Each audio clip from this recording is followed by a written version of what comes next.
Bapak Ibu, saudaraku yang terkasih dimanapun berada, saya menyampaikan sebuah renungan singkat yang bertemakan hukuman dan fenomena alam.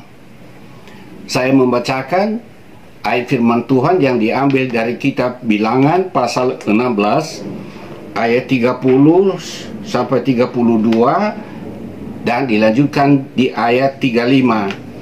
Ini berbicara tentang pemberontakan Korah, Datan, dan Abiram terhadap kepemimpinan Musa. Musa berkata demikian, "Tetapi jika Tuhan akan menjadikan sesuatu yang belum pernah terjadi, dan tanah mengangakkan mulutnya dan menelan mereka beserta segala kepunyaan mereka, sehingga mereka hidup-hidup turun ke dunia orang mati, maka kamu akan tahu bahwa orang-orang ini telah menista Tuhan." Baru saja ia selesai mengucapkan segala perkataan itu, maka terbelahlah tanah yang di bawah mereka, dan bumi membuka mulutnya dan menelan mereka dengan seisi rumahnya dan dengan semua orang yang ada pada Korah dan dengan segala harta milik mereka. Ayat 35. Lalu keluarlah api berasal daripada Tuhan, lalu memakan habis ke 250 orang yang mempersembahkan ukupan itu. Saudaraku yang terkasih, Korah, Datan, dan Abiram bersama keluarganya memberontak kepada Musa.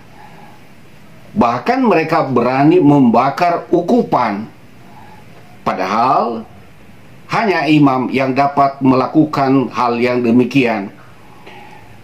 Dan selesai Musa berbicara, tanah tempat di mana mereka sedang berdiri terbuka dan menelan mereka hidup-hidup. Ada 250 orang.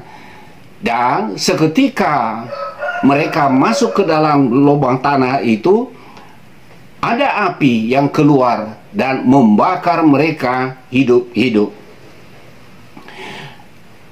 Jika kisah ini dan latar belakang kejadian ini tidak ditulis dalam kitab suci, orang yang hidup di zaman pemanasan global saat ini bisa berasumsi, itu kan hanya bencana alam. Ini adalah fenomena alam semata. Tetapi melalui apa yang dicatat di sini, ternyata bahwa apa yang dianggap bencana alam bisa terjadi dalam berbagai bentuk. Dan sebagai orang beriman, patut kita bertanya, apakah maksud Allah sebagai penguasa alam semesta mengizinkan semua bencana ini terjadi? Inikah suatu peringatan bagi manusia? Jadi memang kita dapat membedakan ada bencana alam akibat perbuatan manusia. Contoh sederhana, ketika orang menebang kayu, lalu hujan turun, tanah longsor bisa terjadi. Nah, ini artinya bahwa bencana terjadi sebagai akibat dari perbuatan manusia. Atau misalkan orang membuang puntung rokok, dia buang di tengah-tengah hutan yang daun-daunnya kering, dan akhirnya terjadi kebakaran, dan itu bisa menimbulkan kebakaran yang luas, bisa membakar tempat tinggal orang, rumah, ternak orang, dan bahkan nyawa manusia bisa melayang. Nah, itu artinya bencana karena perbuatan manusia. Jadi, jikalau kita belajar dari kisah pemberontakan Korah, Datan, dan Abiram, Tuhan menggunakan alam untuk mewujudkan hukumannya kepada mereka karena mereka memberontak terhadap kepemimpinan Musa, dan Musa adalah seorang utusan Allah yang diurapi oleh Roh Tuhan. Dari itu, ketika ada bencana alam, memang patut kita bertanya, apa maksud Allah di balik semuanya ini?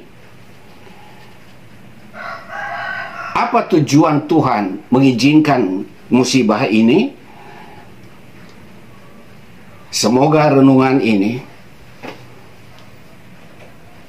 membawa kita untuk introspeksi diri dan tidak selalu berkata bencana alam, karena kenyataannya di balik bencana alam tangan Tuhan turut bekerja.